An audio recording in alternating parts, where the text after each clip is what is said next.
Okay, so you have now learned how to foundation chain. Good on ya. That is the most important part, is what I'm gonna say. So the next step is an actual stitch. So the foundation chain, as stated, is obviously the foundation of your crochet project.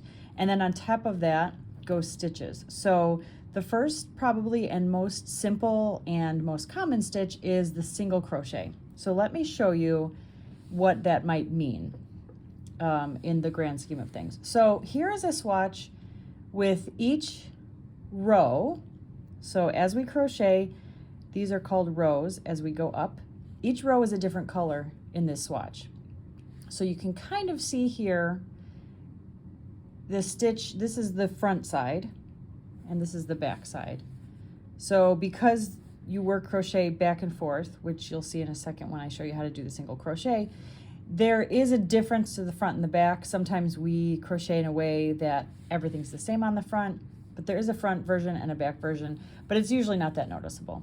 So basically with this magenta-ish color has a foundation chain, which you can kind of see these little loops here, and then a single crochet into it. Then I did a row of each color with a single crochet. So that is a basic single crochet. So now single crochet, I think, I don't know this for sure, is partially at least based on the height of the stitch and how many loops you put on the hook to make it. So let me show you kind of what that means. I'm going to zoom out a second. So I've also made one. This is a half double crochet, which we'll get to. You don't have to worry about that. But you can just see this is the same thing, that each stitch, each row is one color. So I'll zoom in a little bit so you can see that.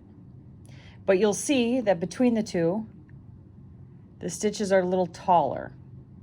And again, that's terminology that I never really understood. What is taller? Because taller to me means from the ground up, but in crochet, it's from the bottom up, basically. So I'm saying all this because these were things that were confusing to me when I started to crochet, and I'm trying to kind of undo that confusion for you. So that is a single, that is a half double, and then this is a double crochet, each of these stitches. So you can see size-wise that actually a double crochet is almost exactly double the size of what a single crochet would be. Again, this is only 10 rows, one for each color, and this is also only 10 rows, but you can see how much bigger it is based on the stitch height. So this is just kind of primer information so that as we talk about stitch height and rows, you at least have a visual idea to see what that means, because to me, again, this was something I was kind of confused about when I first started crocheting, and I thought that this would be a helpful way to see the differences in them in different colors. But again, this is only 10 rows, as is this, as is this. So all that to say, we're going to start with single crochet, which is the easiest, most basic, simple crochet stitch. Whereas this chain is basically just, again, kind of like the foundation of a house. It's what you build everything else off of. So I'm going to go back to the yellow color because I feel like it's fairly easy to see.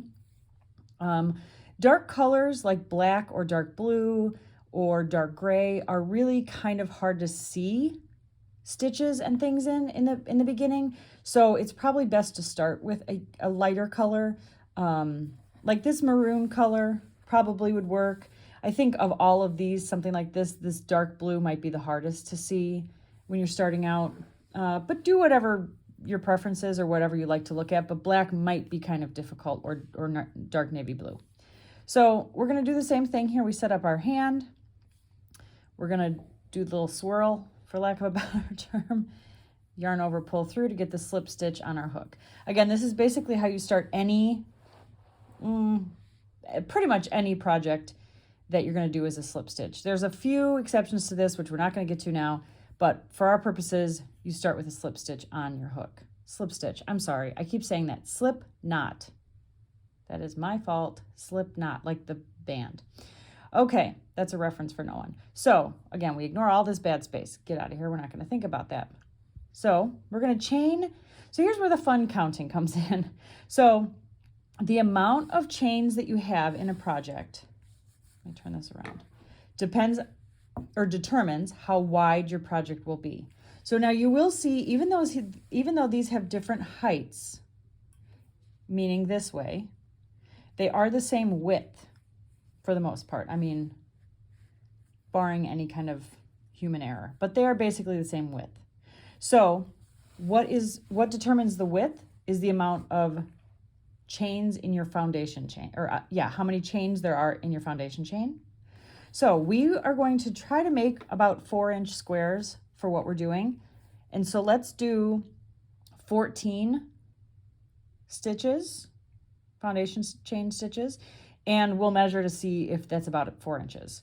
So again, yarn over, pull through, and I'm going to count 1, 2, 3, 4, 5, 6, 7, 8, 9, 10, 11, 12, 13, 14. Now, I sometimes will count out loud because if it gets longer than this, you can lose track. There are things called stitch markers, which maybe I'll get to in another video, that will help you mark if your chain's going to be really long, if you're making a blanket or something. Again, we're not there yet. We're just doing this. So I'm going to use my little measuring tape. This is not super exact. You'll see it's about 4 inches. So we're going to go with it for now because we can always add a border to our squares later to make them exactly 4 inches. And this is a starter project, so size doesn't really matter as much on this project. So one more thing to explain about the foundation chain. So a foundation chain, obviously, again, as it says, is a foundation. Now, on the side of each row, there's usually something called a turning chain. And so what that means is you're basically going from the row you're on and going up a little bit to give it a little bit of room. So the thing about a single crochet is it usually only just has one chain,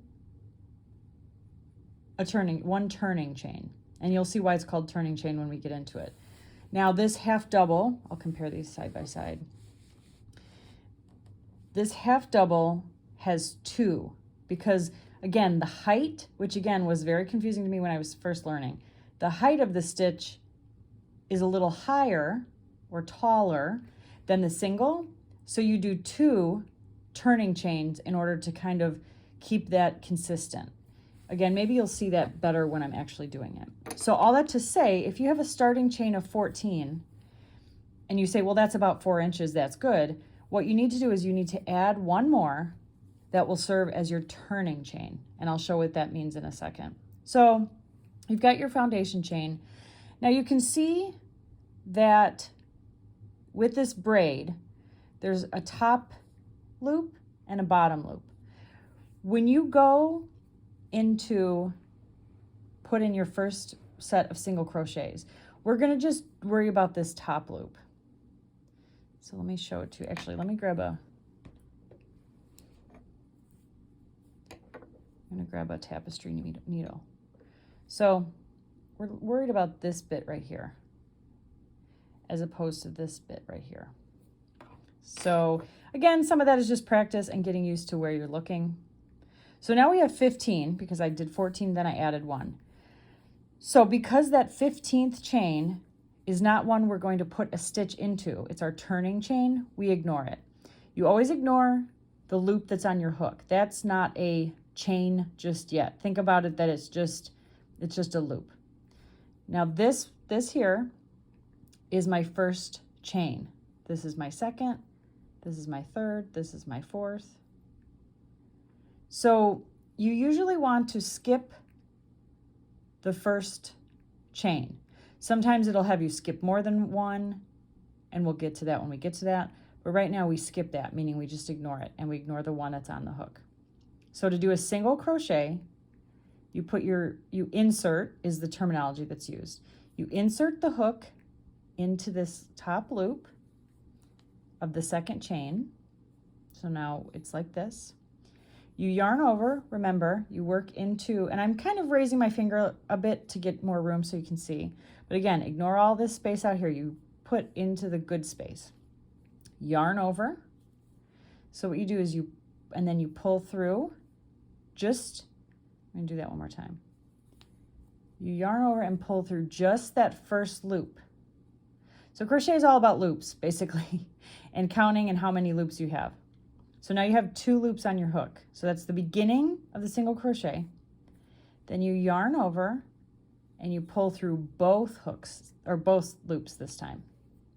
So right now you can't see much because anytime it's on the end, it's a little squished, it's a little confused, it's a lot to try to determine what you're looking at. So we're just going to keep going and trust the process, and then you'll see it a little better in the coming stitches.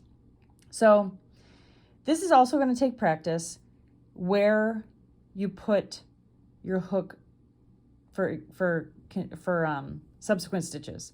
So this is where we just put it. You can kind of see it's a little bigger.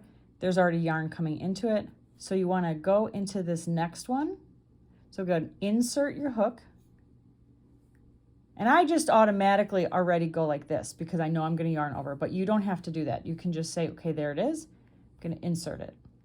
So now you've got 2 loops and your yarn that's ready to go.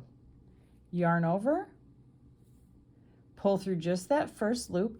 And this is where it helps to be kind of loose in the beginning, because then you're not fighting to try to get the yarn through these loops. So then you have 2 loops. You're going to, again, yarn over. You're going to pull through both loops. So again, still doesn't really look like much of anything, kind of all smushed together because it needs to keep going. So we're just going to keep going, but I'm going to go real slow so you can follow along. Again, find that top loop is not even a great word, I guess, but top bump, maybe, of the foundation chain. Insert your hook. So now you have 2 loops on your hook, the working one and the one that was existing in the foundation chain. Yarn over, pull through the 1 loop, and then yarn over and pull through 2 loops. So on this one, I'm going to show you a little trick that maybe will help you keep everything a little looser and maybe a little more even. So again, find this top bump or mound or mountain or whatever you want to call it in the next foundation chain. Insert your hook into this space. Remember the good space, not the bad space over here. Yarn over, pull through. So now so if you see, I don't know if you can tell, this is kind of tight. So what I want to do is I want to kind of loosen that a little bit so that when I loosen that, these now are parallel, for lack of a better word. Whereas if I had it before, the hook can kind of tend to be on an angle. Whereas what you want to do, and this takes practice, so don't worry if you don't get it right away. If you pull that up a little bit, it helps these two to be a little bit more evenly spaced, which just is good practice, but not something you have to really master right now. So I'm just saying it for the sake of if you want to add that. If you don't worry about it. So we have to finish the stitch. Again, yarn over, and we're going to pull through both loops. So now you can kind of see the start. I usually ignore it when it's this many in because it just kind of can look like a mess, and I just want to trust the process because we have quite a while to go. So I'm just going to keep going with you. So again, find this stitch, this chain, insert your hook, staying in the good space between these 2, yarn over, pull through just that 1 loop. So now you have 2 loops on your hook. Again, go into the good space, yarn over, and pull through both of those loops. So part of the reason this is called single crochet is because you're only yarning over 1 time here and pulling through, and yarning over 1 time here and pulling through.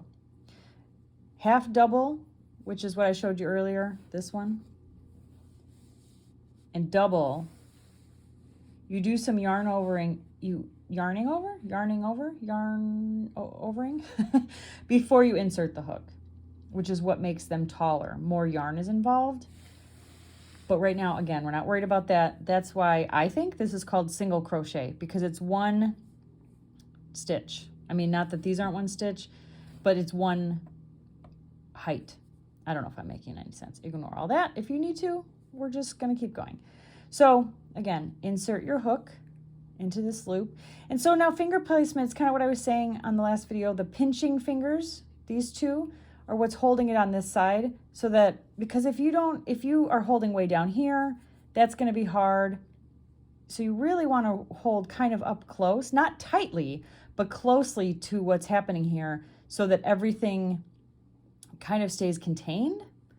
So we're going to yarn over, pull through one, yarn over, pull through two.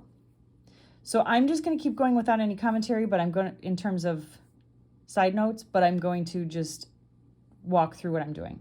So insert, yarn over, one, yarn over, pull through two. Insert, yarn over, pull through one, yarn over, pull through two. Insert the hook, yarn over, pull through two. Insert, yarn over, pull through two. So you can see why yarning over is a good skill to know, and pulling through, because basically every stitch involves some combination of those two things. So now I'm coming to the end of my chain. Sometimes it's tricky. So this is my slip knot. You can kind of tell sometimes it's a knot, sometimes it gets a little confusing. So I have one more loop or foundation chain or whatever you want to call it right here that I want to put a stitch into. So I'm going to insert, yarn over, pull through one, yarn over, pull through two. So now, again, you can kind of see now the stitch starting to take shape. Down here, anytime it's the corner, it can get a little smushed and it works itself out. But you'll see now that those actually look like stitches. So that's the front, and this is the back. So they do look slightly different, not so different that it's extreme, but they do have a little bit of a different makeup. So I've come to the end, and as annoying as it may be, trust me, because I once too learned how to crochet, counting is important. And I still do it. It's still important to learn how to do it, because if you start to skip stitches, your work will start, instead of being a nice flat on both, or straight up on both sides, it'll start going in or it'll start going out, and you don't want that. You want a nice, even, parallel sides. So the way to count, at least for me, the way I do it is I do it from where I am on my, I do it from the hook side. So again, you always ignore the hook that's on your, you ignore the chain that's on your hook. So you want to, so if this is the flat version, you want to turn it a little bit, and you'll notice the top of each of the stitches you just made also look like the foundation chain, because crochet is kind of basically the same loops over and over and over again in different configurations. So in order to count, skip this one that's on your hook in terms of counting. And I only have so many hands, so this might be hard to do on video, but we'll go one, I'm going to get my tapestry needle. 1, 2, 3, 4. And this does take a lot of practice. So just, if you have to start over, it's okay, because there's only 14 of them. So we stopped at 4, 5, 6, 7, 8, 9, 10, 11, 12, 13. So now this is where things get a little tricky at the end of this row. Because when you're newer to crochet, at least I did, I found this kind of difficult to see what the heck was going on, I'm going to be honest. So we know, though, that we originally made 15 and then the chain to turn. So think of that as the side, kind of, if there's a row and then a side and then another row. This chain is the side. So we don't count that as a stitch. So I was stopped at 13 This is 14, which is the number we want because this turning chain does not count. So I'm going to start the next row, and you'll see how that builds on itself and kind of what I mean in terms of the turning chain. So this is the way we're going. We go right to left. That's how crochet always goes. You're always going right to left if you're right-handed. There are, again, times when you don't do that. Actually, no, you always go right to left, I think. Don't correct me if I'm wrong. So now we've come to the end, and we want a turning chain. So this is how that turning chain works in I can't think of the word, in practice. So we counted, we have 14 stitches, which is great. And if we want to go from this side, we go 1, 2, 3, 4, 5, 6. Again, it's hard for me to hold. 7, 8, 9, 10, 11, 12, 13, 14. So we want a turning chain at the end of our row to give it a little height. So we're just going to chain 1, which is how you did the foundation chain. You just yarn over, pull through. So then you turn your work, which means now you're still working right to left, but you're looking at the back of your work. So originally we were going from this side to this side, right to left, and now we've turned it, and we're still going right to left, but we're looking at the back of our work. So now, instead of working into a foundation chain like we did on the first row, we have actual stitches to work into. So it looks like a foundation chain in that it's this kind of little loop, but when you put a stitch into a stitch, it goes into a different place. And so this will be the same from now on till the end of this square. So again, we're going to ignore the chain on the hook. We're going to ignore this first one because that is what our turning chain was to kind of build up. Imagine it being like a parking garage. Each row is a floor of the parking garage, and each turning chain is like the stairwell or the stairs. So this was row 1, which is the first floor. We use a little turning chain to get up to the second floor, and now we're working on the second floor.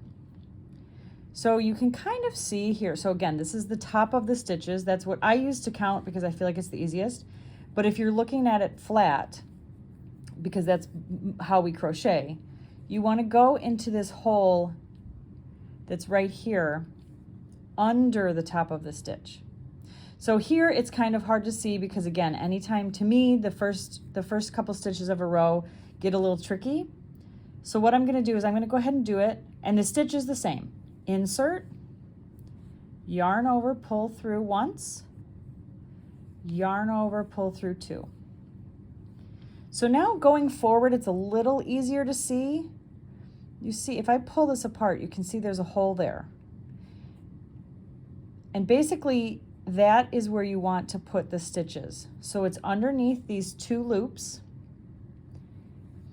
And this is the stitch itself. And this is basically the space between the stitches. So that's where you want to put the next stitch. And again, this is all practice. This is all learning how to do this. You may not be perfect at it the first time. That's okay. But it's the same stitch over and over. It's just a matter of where you place the hook. And from now to the end of your project, it will always be in this little hole.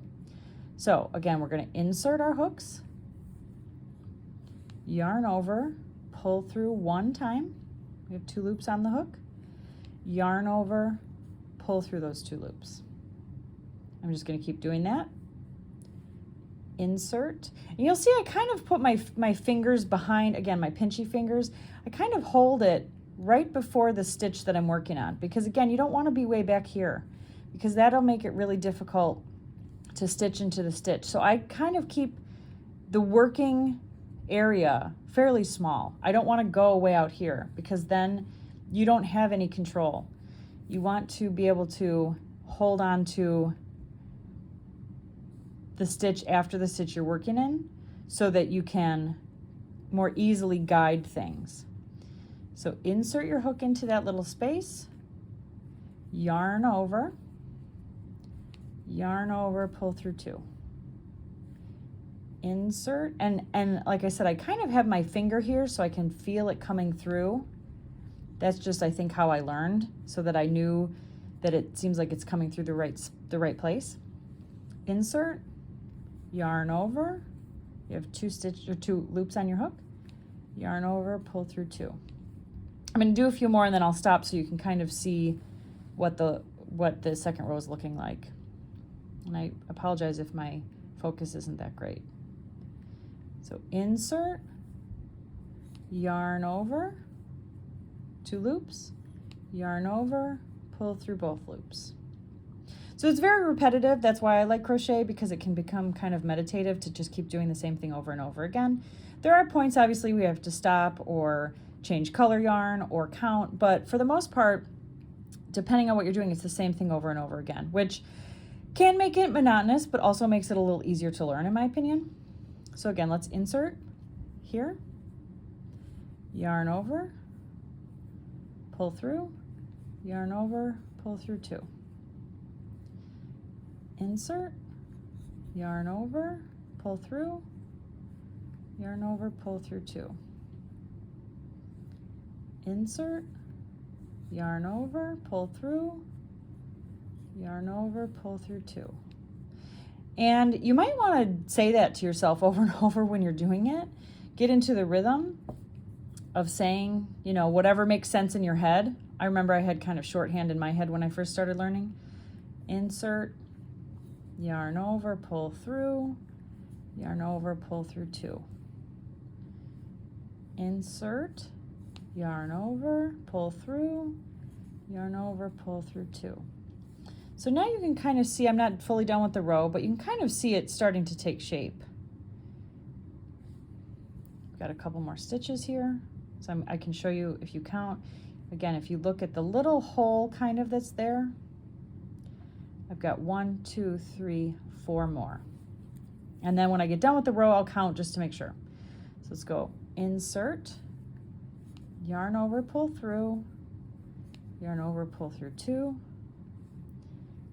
insert, yarn over, pull through, yarn over, pull through 2. Insert, yarn over, pull through, yarn over, pull through 2. And see, this is where it can get a little confusing, because if you look at this, it can look like there are 2 stitches left, because there are kind of 2 of those circles. But again, this is the turning chain. This is that stairwell in our parking garage.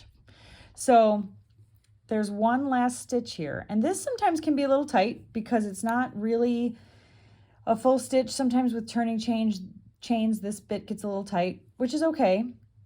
Again, trust the process. So we're going to insert here, and you might have to wiggle your hook. I mean, I'm even having to. If you might have to wiggle your hook a little bit.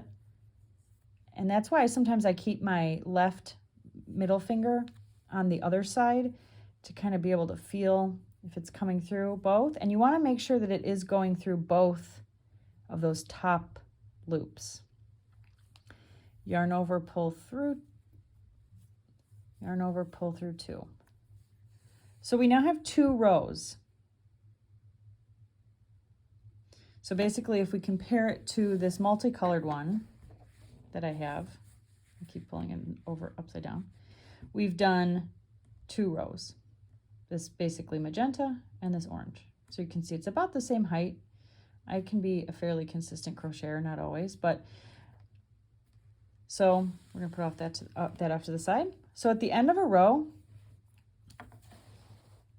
with a single crochet, you chain 1. Again, imagine that's kind of your stairway up to the next level of stitches, the next row, and you turn.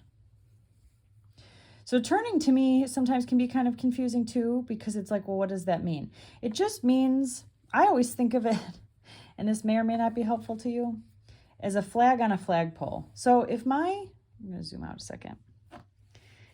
If my work is a flag and the hook is a flagpole, you usually are turning back and forth, kind of like a flag would be on a flagpole. So turning, again, is kind of a loose term that, oops, I keep hitting my thing. That can mean anything. So think of it like that. You're flipping it. You're flipping it over, basically. But in crochet terminology, it's always called a turn. So I've made my chain one, I've turned, and now it's, again, the same thing over and over and over again. So you can kind of see here, again, this will take time, and you'll get used to it. And if you don't get it right away, that's fine. Actually, you know what? Let's count first. I'm going to count always with my hook on the left, just so that we can get used to it. And we'll count from the hook side. So we're going to ignore the loop on the hook. Ignore that. Because that's basically kind of like an in-process. That's an in-process loop. And I already did my chain. So we're also going to ignore this one here. If I hadn't done my chain, I'm just going to undo this. If I hadn't done my chain, that's kind of a good time to count before you chain, so that you don't have any rogue stitches. So we're going to finish that stitch. And so now I should have 14 exactly, minus what's on my hook, because again, that's kind of an in-process stitch. So I'm going to lay this down. It's hard because I only have, obviously, this 2 hands, but we've got 1, 2, 3, 4, 5, 6. And sometimes what I do too is if I count, like I just did, 1, 2, 3, 4, 5, 6, I'll just put my thumb there and know that I've already counted 6. Because if you kind of try to count like this and count them all at once, it's very easy to get lost. So I'll even sometimes just pinch them. 1, 2, 3, 4, 5, 6. 7, 8, 9, 10, 11, 12, 13, 14. The turning chain's a little easier to see on this side. It's kind of like a little bump. So we're at 14, which is good. That's the number, the golden number for this project, what we're doing right now. So I'm just going to do a couple more rows. I don't want the video to be too long. It already is kind of long. So I'm just going to do a couple more rows fairly quickly-ish, but I will just repeat the kind of the mantra, I guess, for lack of a better word. I'm going to chain one because I took that out. So chain one. So find your stitch here, insert, yarn over, pull through, yarn over, pull through 2. Insert, yarn over, pull through, insert, or I'm sorry, yarn over, pull through 2. Insert, yarn over, pull through, yarn over, pull through 2. So that's it. I'm going to go a little faster just because you can see kind of eventually, like I did with the foundation chain, the smoothness with which you'll get to the point where you can learn quickly how to do this.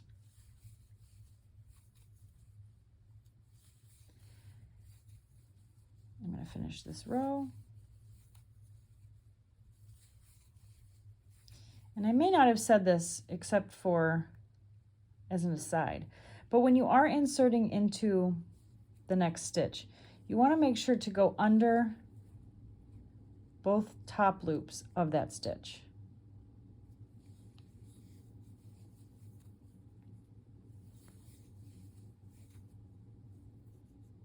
So again, I've come to the end of my row. This is a little wonky because of the turning chain. You may have to kind of turn that to get that in there, but it does need one because you need to keep it consistent of 14. So now basically what you'll do is you'll just keep going up as many rows as it takes you to get to 4 inches. So again, now that this is a little more sturdy, for lack of a better word, I guess, I'm going to measure this. We're at a little bigger than 4, which again, for our purposes, is okay. We can always fake it. I'm at 4 1/4, which is fine because this is practice, and I'm probably a little looser because I was showing you all how to do this.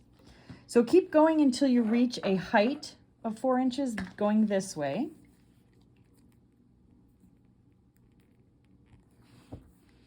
Which for me would probably be, if I compare it to this one, this is 10 rows, which put me at about 3 inches. So if I add 3 more rows, I'll be probably at 4. So around 13 or 14 rows go ahead and measure and see if you're at about 4 inches. And that is it for single crochet.